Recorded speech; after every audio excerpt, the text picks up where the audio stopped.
اعوذ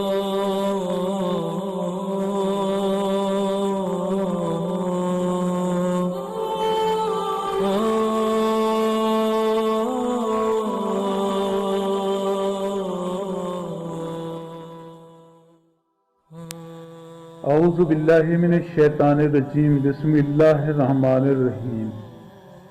السلام علیکم میرے معزز اور قابل احترام دوستو کہتے ہیں کہ ایک شخص کافی مالدار تھا لیکن کنجوس مکھی چوس ایسا کہ نہ اپنے اوپر خرچ کرتا تھا اور نہ اپنے بال بچوں پر۔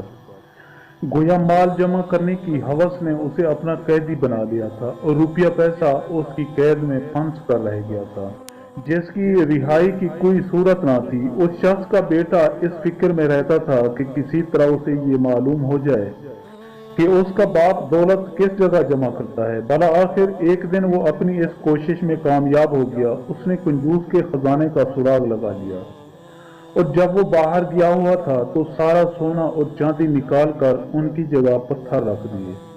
دوستو باپ جس درجے کا کنجوس تھا بیٹا اس درجے کا بد عقل تھا۔ مال ہاتھ آیا تو اس نے راگ رنگ کی محفلیں آراستہ کی اور یہ مفت کا مال بہت بے رحمی سے خرچ کرنے لگا۔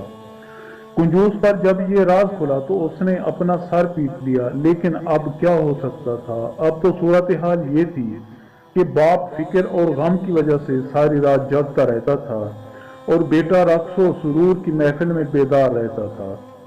مال ضائع ہونے سے پہلے اگر وہ کنجوس یہ بات سمجھ لیتا تو اسے یقیناً فائدہ پہنچ سکتا تھا کہ مال تو اس لیے ہوتا ہے کہ انسان اپنے بال بچوں کی جائز ضرورتوں اور بھلائی کے کاموں میں خرچ کرے۔ کنجوس کی مثال خزانے کے سانپ جیسی ہوتی ہے، نہ وہ اس سے خود کسی طرح کا فائدہ اٹھا سکتا ہے اور نہ دوسروں کو فائدہ اٹھانے دیتا ہے۔ وہ کوڑی کوڑی جوڑتا ہے اور بھرا خزانہ دوسروں کے لیے چھوڑ جاتا ہے۔ دوستو حضرت شیخ سعدی رحمۃ اللہ علیہ نے اس حکایت میں بخیل کی مذمت کی ہے اور ایسے لوگوں کو ان کے اس انجام کی طرف توجہ دلائی ہے جس سے وہ لازمی طور پر دو چار ہوتے ہیں۔ ایک دن موت کا فرشتہ اچانک نمودار ہوتا ہے اور انہیں ان کے مال و متاع سے جدا کر کے قبر کے گڑھے میں پھینک دیتا ہے۔ دوستو میں امید کرتا ہوں کہ آپ کو میری یہ ویڈیو اچھی لگی ہو۔